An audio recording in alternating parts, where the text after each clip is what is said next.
some double casting on this. You'll see how it works. Oh, it's going to be fantastic. All right, so tell us which two people most of you are playing.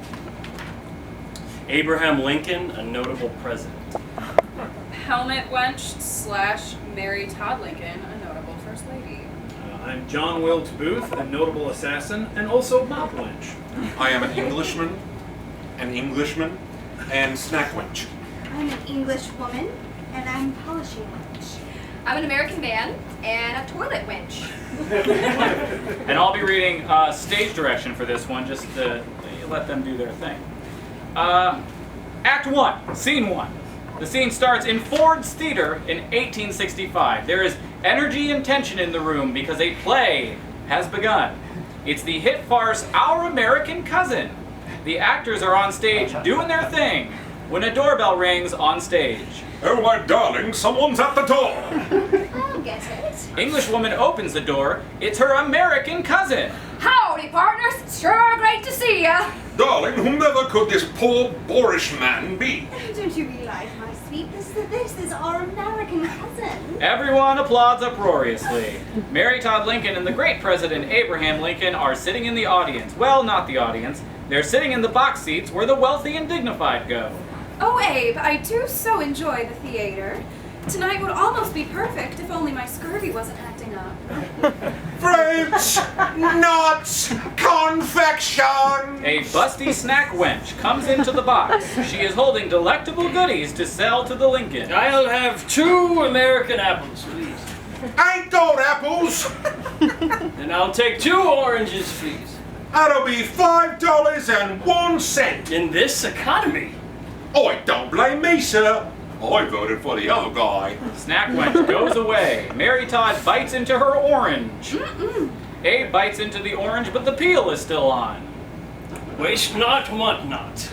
The lights shift us back to the play.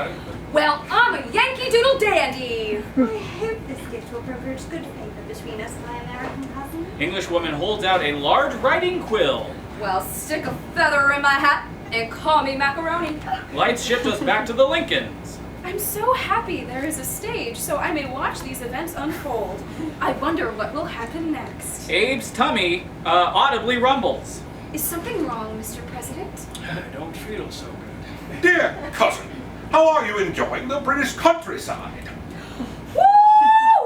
I've never felt better in my whole rootin' tootin' love and lootin' life.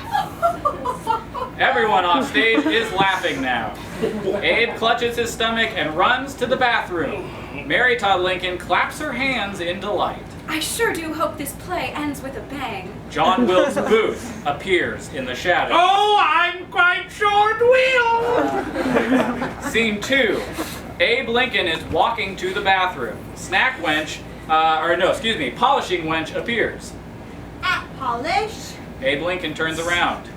Hat polish, did you say? His tummy rumbles. My, say no to a good hat polish. Say, wench, how much? $5.01. Let it be known to all that these are my 2 least favorite forms of currency. The polishing wench does her duty. Again, John Wilkes Booth emerges from the shadows. This hat polish will certainly gleam in the dark. It'll stick out like a Confederate in Washington, D. Cockney accent. That's where we are now. Oh yes, it will certainly make your head pop! John Wilkes Booth takes off his hat, much more simple than Abe Lincoln's. A gun sits on top of his head. Abe notices him. You there! What an interesting hat. Me? I don't see anyone else with an interesting hat. My, you must hate me for hogging the polishing station. I feel like the Confederacy hogging all the lovely plantation homes. Abe gets up and motions to John Wilkes Booth to sit down. Please, be my guest. Oh, really, I'm much more comfortable here in these dark shadows. No! Oh, Abe points to his hat. this journey has ended.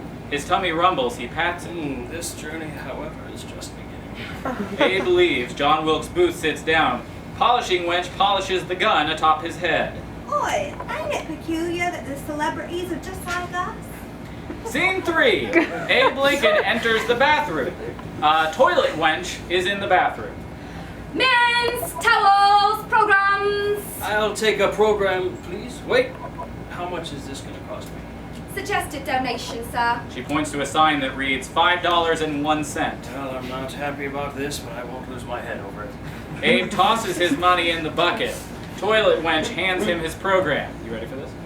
Finally, he goes into the period-specific bathroom stall. Lincoln sits on a toilet. He remains very still.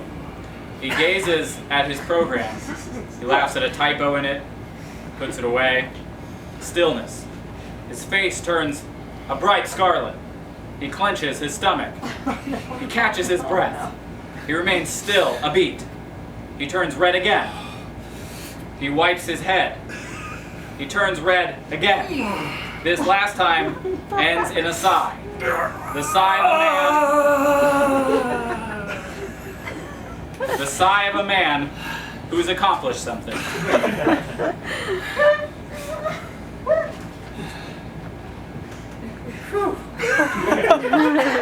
He wipes his butt. He stands up and pulls up his trousers. John Wilkes Booth's hand emerges from the toilet, holding a gun, just a moment too late. Lincoln exits the bathroom with the tip of his hat to the toilet wench. Scene 4. Lincoln walks back through the lobby where he had previously gotten his hat polished. Helmet wench is there. She stands next to a bevy of helmets. Helmets! Bulletproof, indestructible helmets! I am known for my ability to accessorize. How much, Madeira? $4.99. Abe opens his wallet. A moth flies out. I'm afraid my coffers are empty. Not to worry, it'd be a ridiculous notion to wear such a thing in the theater. He returns to the show. Scene 5. Abe walks back to the theater and sits next to his wife, Mary Todd Lincoln. Our American cousin continues its riotous narrative. On the stage, Englishman walks around the stage wearing popular American styles. Now I am the Yankee Doodle Dandy. I think we all learned something valuable and deeply poetic that I don't need to articulate. Back in the boxes, Mary Todd Lincoln finishes the last of her orange to show that time has passed. Where have you been, my presidential husband? And why is your hat so shiny? My stomach was simply rebellious.